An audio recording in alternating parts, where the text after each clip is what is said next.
오늘 이 새벽에 하나님께서 주시는 말씀은 출애굽기입니다. 출애굽기 3장 13절부터 22절까지의 말씀입니다. 출애굽기 3장 13절부터 22절까지의 말씀을 제가 받들어 봉독하겠습니다.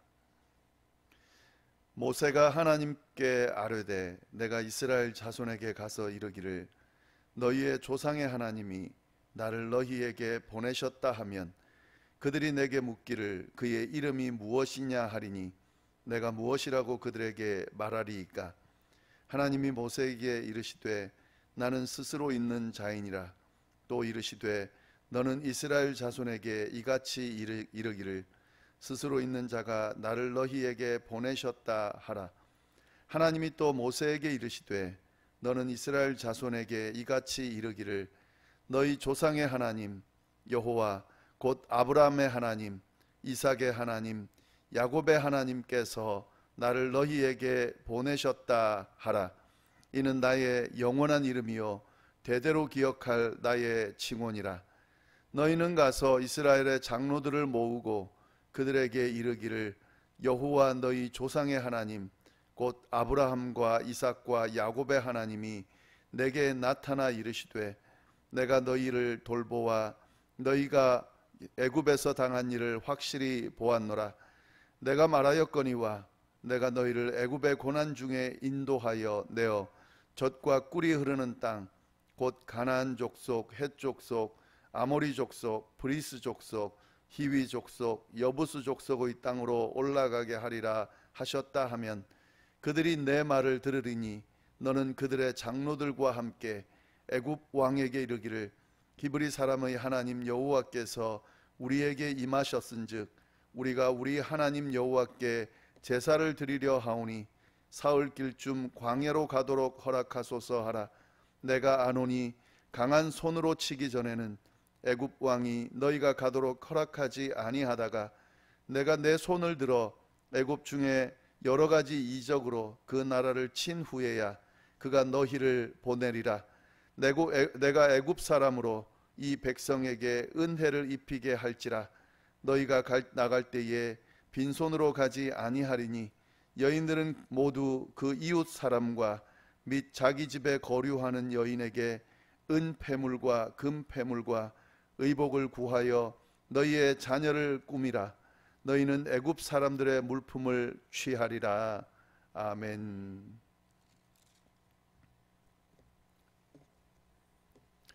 네, 저희가 출애굽기 말씀을 이번 주부터 이렇게 쭉 살펴오고 있는데요. 오늘은 3장에 나오는 말씀입니다. 어제 3장 초반에 있는 내용을 살펴봤는데 그 내용은 모세가 소명을 받는 내용, 하나님께서 모세를 부르시고 사명을 맡기시는 내용을 우리가 어제 살펴봤습니다. 그 내용을 좀 간단하게 정리를 해보면은요, 하나님께서 이 폐허라고 하는 의미를 가진 호렙산에 임재하셔서 모세를 만나 주십니다. 이 폐허라고 하는 의미를 가진 호렙산에 하나님이 임재하시니까 그곳이 어떻게 변했냐면 거룩한 곳으로 변했습니다. 마찬가지입니다. 하나님께서 이 폐허 같은 모세에게 임하셔서 지금 사명을 주신다 하는 그런 의미가 있는 거죠. 모세의 지금 삶, 하나님께서 임재하셔서 모세를 만나 주시는 그때의 모세의 삶은 안정적으로 보이지만 그러나 잘 들여다보면 폐허 같은 그런 삶이었습니다. 애굽 왕궁에서 40세까지 살다가 그가 이제 좀 히브리 민족을 위해서 뭔가 일을 해보려다가 안 좋은 사건이 생기죠. 그래서 애굽 사람을 살인하는 그런 일을 하게 됩니다. 그래서 이제 바로의 눈을 피해 도망쳐서 미디안이라는 곳으로 가게 되는데요. 거기서 그 미디안의 딸들 중에 한 명을 맞이해서 결혼을 하게 되고 거기서 지내게 됩니다. 40년 동안 지내게 되는데 자기 양떼도 없이 이 장인의 양떼를 치면서 그렇게 숨어서 사는 나그네 같은 인생을 살게 된다 하는 거죠. 그래서 80세까지 모세가 그런 삶을 살게 됩니다. 이 모세의 삶이 참 기구하죠. 물론 가정을 꾸리고 아들도 낳고 이렇게 잘 지내고 있는 것 같지만 그의 삶은 나그네 같은 삶이죠. 살인자로서 도망자로서의 삶이고 장인의 양떼를 치는 그런 삶을 40년을 살게 됐다 하는 것은 그냥 안정적으로 다 좋다 이렇게 말하기에는 좀 부족함이 있습니다. 그런데 그런 황폐한 폐허 같은 모세의 삶에 하나님이 임재하셨다 하는 거죠. 그리고 모세에게 의미를 부여해 주시고 사명을 맡겨 주시면서 이스라엘을 구원하려는 하나님의 계획을 모세를 통해 이루려 하셨다 하는 거죠. 그것이 어제 저희가 살펴본 내용입니다.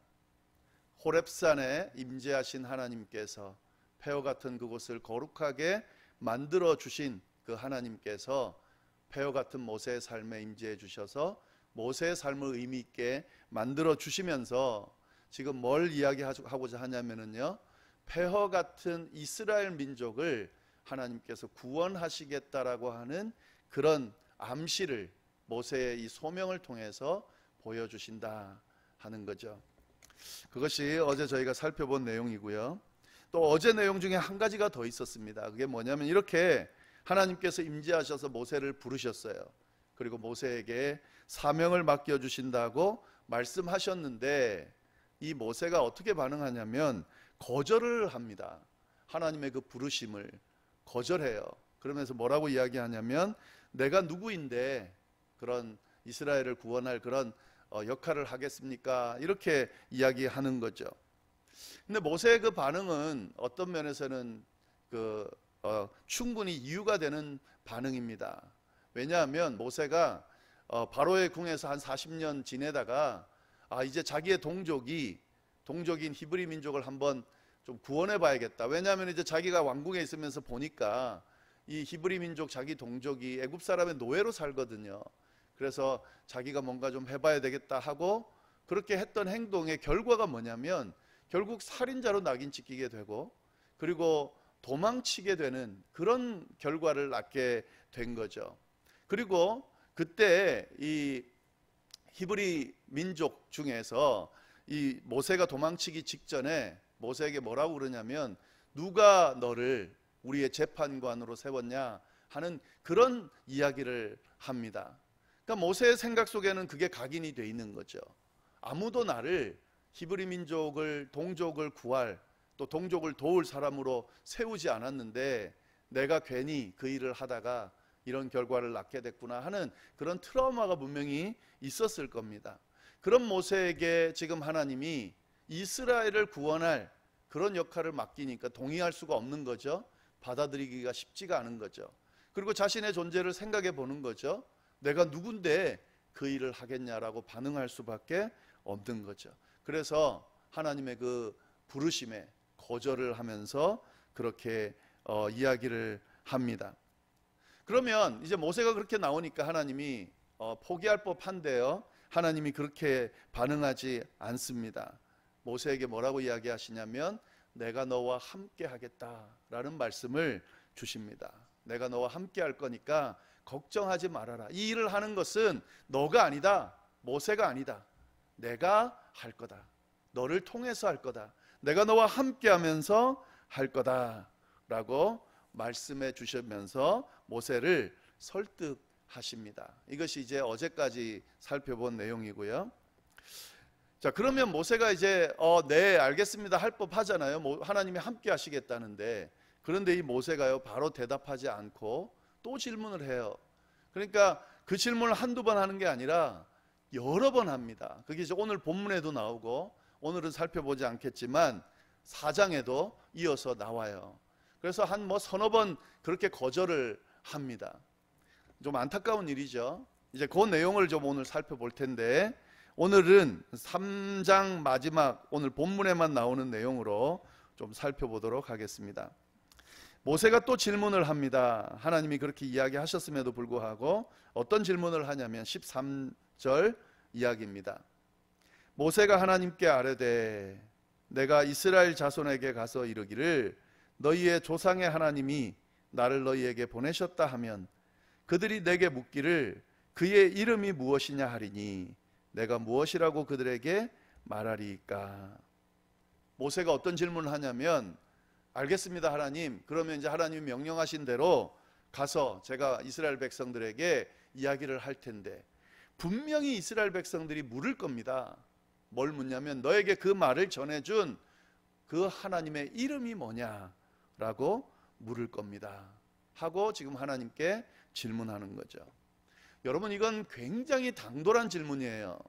하나님의 존재, 신에게 하나님의 이름을 직접 묻는다고 하는 것은 아주 당돌하면서도 사실 하면 안 되는 질문을 한 겁니다. 모세가 그 질문을 지금 하는 거죠. 하나님이 이 불경건한 이런 모습을 보고 나무라실 법한데요, 하나님이 어떻게 하시냐면 이런 당돌한 질문에 지체하지 않고 바로 당신의 이름을 알려주세요. 14절 말씀에 나옵니다. 하나님이 모세에게 이르시되 나는 스스로 있는 자니라. 또 이르시되 너는 이스라엘 자손에게 이같이 이르기를 스스로 있는 자가 나를 너희에게 보내셨다 하라. 하나님이 당신의 이름을 가르쳐 주십니다. 이 스스로 있는 자, 이것이 하나님의 이름이거든요. 그것도 하나님이 직접 가르쳐 주신 이름이에요.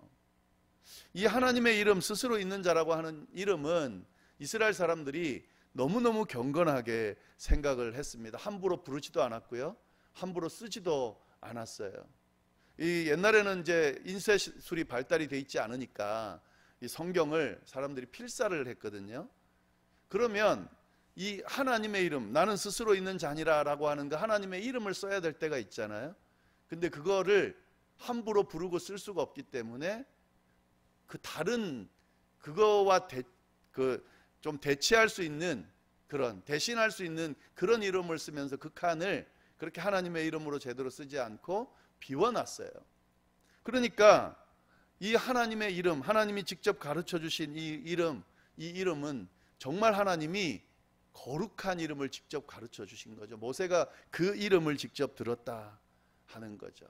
지금 모세에게 뭔가 의미와 힘을 주려고 하나님이 최선을 다하고 계신 그런 모습을 볼 수가 있습니다.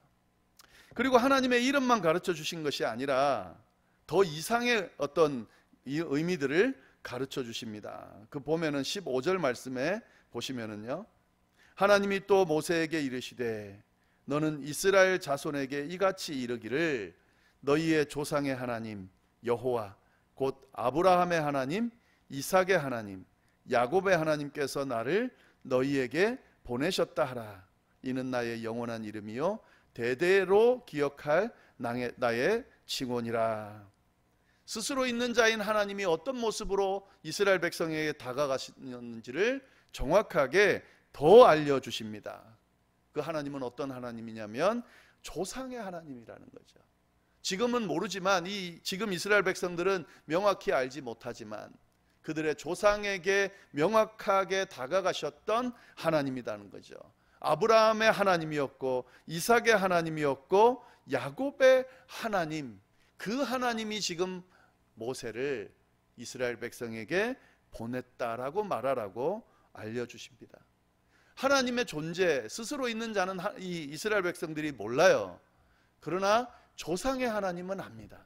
아브라함을 지키시고 인도하셨던 하나님, 그 다음에 이삭을 지키시고 인도하셨던 하나님, 야곱을 지키시고 인도하셨던 하나님, 돌보실 뿐만 아니라 약속하셨던 하나님, 이스라엘 민족들 아브라함의 자손을 하늘의 별과 같이 많게 하리라 라고 말씀해 주셨던 하나님, 그리고 가나안으로 인도해 주시겠다고, 약속의 땅으로 인도해 주시겠다고 약속하셨던 그 조상의 하나님이 나를 너희에게 보냈다 하라 라고 말하라는 거죠. 이건 아는 거죠.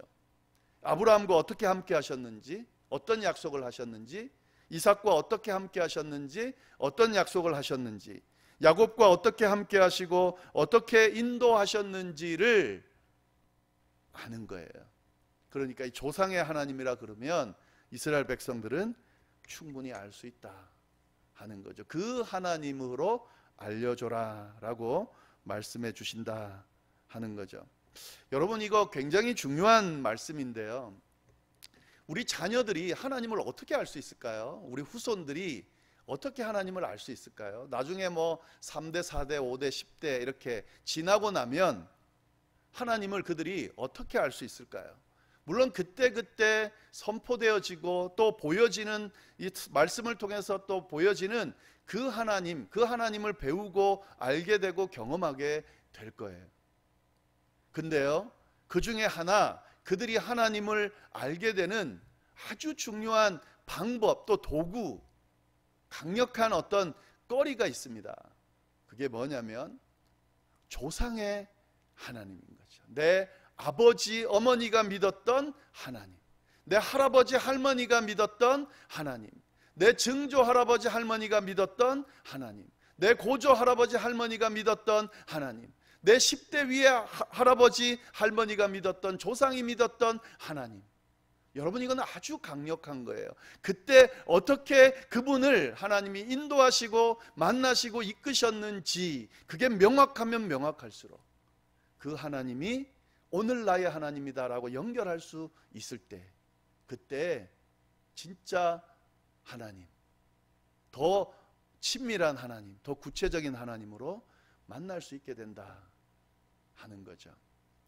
이 기독교 오랫동안 믿었던 집안, 저는 뭐 저희 부모님 믿으면서 같이 믿었기 때문에 모태신앙은 아니에요.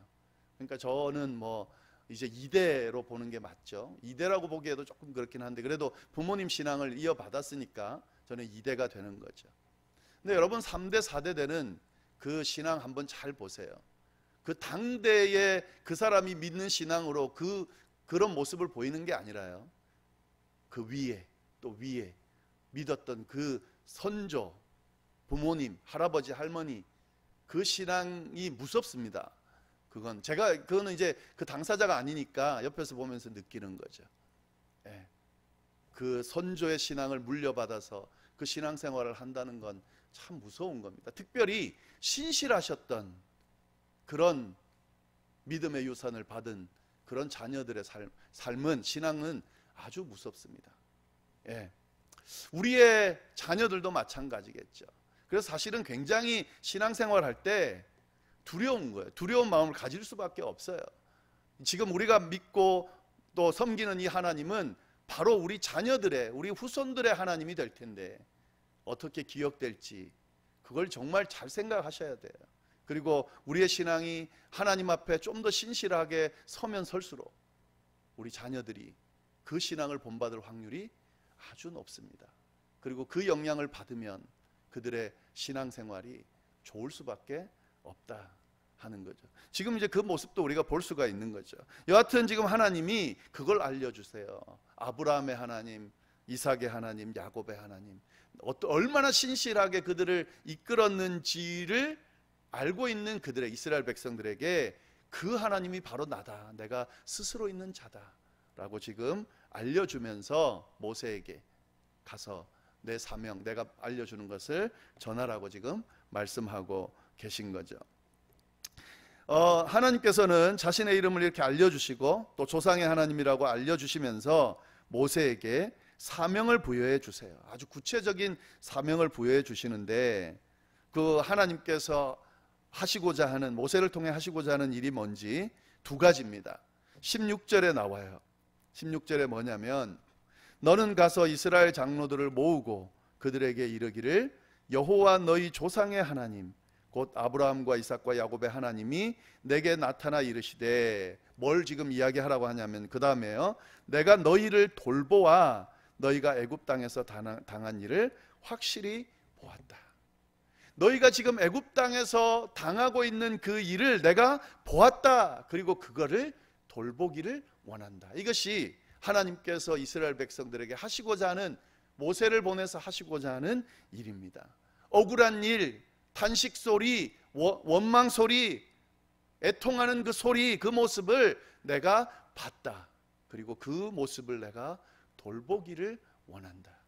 이것이 모세를 통해서 하시고자 하는 하나님께서 하려고 하는 일이다 하는 거죠. 그리고 그 다음에 17절 두 번째는요, 내가 말하였거니와 내가 너희를 애굽의 고난 중에서 인도하여 내어 젖과 꿀이 흐르는 땅 곧 그 땅으로 올라가게 하리라. 이것이 두 번째 하는 거예요. 돌볼 뿐만 아니라 그 애굽의 고난 중에서 인도하여 내서 거기가 아니라 가나안 땅, 젖과 꿀이 흐르는 땅으로 올라가려 한다. 이것이 지금 모세를 통해 하고자 하는 하나님의 일이다 하는 거죠. 이걸 모세에게 지금 하라고 명령하고 계시는 거죠. 탄식 소리를 들었다. 내가 돌본다. 돌보는 정도로 그치는 것이 아니라 그 땅에서 내가 벗어나게 해줄 거다. 벗어나게 해주는 정도가 아니라 가나안 땅, 젖과 꿀이 흐르는 땅으로 인도하여 낼 거다. 이걸 알려주고 계신다 하는 거죠. 이것이 바로 우리 믿는 자들에게 일어난 일이에요. 우리에게 해주시려고 하는 하나님의 그 일이에요. 우리의 탄식 소리를 들으시는 하나님께서 우리를 돌보신다. 그리고 우리를 이 세상에서 벗어나서 젖과 꿀이 흐르는 가나안 천국으로 우리를 인도하신다. 우리 그걸 믿고 있는 거거든요. 이것이 출애굽기에 나오는 모습이고요. 이 출애굽기 말씀을 통해 우리에게 전하고자 하는 그런 말씀이다 하는 거죠. 그러면서 이제 진행되는 과정도 자세히 알려주세요. 한번 오늘은 그냥 간단하게 넘어가지만 자세히 다시 한번 보시면 좋겠어요. 하나님이 세세하게 알려주십니다. 18절부터 보시면은요, 그들이 내 말을 들을 것이다. 이렇게 알려주면 이스라엘 백성이 들을 거라는 거예요. 너는 그들의 장로들과 함께. 그러고 나면 이스라엘 백성에게 이야기하고 나면 그 다음에 이제 진짜 실행에 옮기라는 거예요. 애굽 왕에게 가서 뭐라고 전하냐면 히브리 사람의 하나님 여호와께서 우리에게 임하셨은즉 우리가 우리 하나님 여호와께 제사를 드리려 하오니 사흘 길쯤 광야로 가도록 허락하소서 하라. 자세하게 출애굽하는 방법을 알려줍니다. 하나님께서 우리에게 임재하셨다. 그래서 그 하나님 앞에 제사를 좀 드리고 싶다. 근데 그 제사 드리려면 한 사흘 길 정도 간 곳에서 우리가 제사를 드리려고 하는데 그렇게 좀 허락하라라고 장로들과 함께 가서 이야기해라 라고 방법을 알려주세요. 그러면 바로 보내주냐? 그 뒤에 내용은요, 바로 안 보내줄 거다. 바로 그렇게 보내주지는 않을 거다. 그러나 내가 여러 가지 이적을 행한 후에 바로가 보내줄 거다. 그 이야기도 해주세요. 그러니까 모세에게 뭘 해야 될지를 알려주면서 자세하게 어떻게 하나님이 인도하실지 그것도 알려주고 계신다 하는 거죠. 머뭇거리는 모세가 도무지 이렇게 이제 반박할 수 없도록 그렇게 알려주고 계신다. 그러면서 마지막에 21절 21절 보면 뭐라 그러냐면요, 출애굽할 때에 너희 빈손으로 나가지 않게 할 거다. 이렇게까지 이야기해 주세요. 애굽에 있는 사람들의 물건을 가지고 너희가 그렇게 나가게 될 거다라고까지 이야기해 주신다 하는 거죠. 여러분, 참 감동적인 말씀입니다. 이 출애굽기 전체가 그렇기도 하지만 이 부분이 참 감동적이에요. 폐허인 호렙산, 시내산이죠. 그 폐허에 하나님이 임재하시니까 거룩한 땅이 됐다. 얼마나 감동적이에요. 폐허 같은 모세의 삶에 하나님이 임재하시니까 80세 되는 노인이 3분의 1을 이미 살은 노인이 하나님의 쓰임받는 도구가 된다는 거예요. 여러분, 모세의 그 모습 보세요. 살인자고 도망자고 지금 나그네고 거기서 40년 동안 그렇게 의미 없이 살았고 이제는 희망이 없잖아요. 남은 40년 120살까지 살았는데 3분의 2, 3분의 1 남은 다 누구든 이제 끝났구나 할 그때 그 시점에 하나님이 임재하시니까 어떻게 됩니까? 의미가 있어져 버리잖아요. 이스라엘을 구원하는 지도자로 세워지잖아요. 부족하다 말하는 그에게 함께 하시겠다 말하시잖아요. 그리고 자세하게 알려주시잖아요. 그리고 그들에게 이들이 궁금해할까 봐 하나님의 존재도 알려주시잖아요. 스스로 있는 자면서 조상의 하나님이라고 알려주시잖아요. 우리 하나님이 이런 하나님입니다. 우리에게도 마찬가지로 이런 모습으로 다가오셨고 지금도 다가오시고 다가오실 겁니다. 이 하나님을 제대로 바라보고 붙들고 이 하나님과 동행하면 우리도 모세 같은 남은 인생을 충분히 살 수 있을 겁니다. 이 하나님의 음성 말씀을 잘 한번 새기면서 남은 인생이 주님 안에서 복되기를 간절히 바랍니다. 기도하겠습니다. 하나님 아버지 감사합니다. 아버지 오늘 모세의 소명, 또 모세가 소명받는 그 가운데 하나님과 나누는 대화를 통하여 우리에게 말씀 들려주셔서 감사합니다. 하나님 우리에게도 모세와 같은 이런 부르심과 맡겨주시는 사명의 그 순간이 있기를 바라고 우리도 모세처럼 남은 인생을 의미 있고 복되게 살게 되기를 간절히 바랍니다. 하나님 우리의 삶에 임재하여 주시고 우리의 생각과 우리의 모든 행동 속에 임재하여 주셔서 주님의 뜻 안에서 함께 우리를 동행하시며 이끌어 주시기를 간절히 바랍니다. 주님께서 함께 해주시기를 간절히 바라고 살아계신 예수님의 이름으로 기도드립니다. 아멘.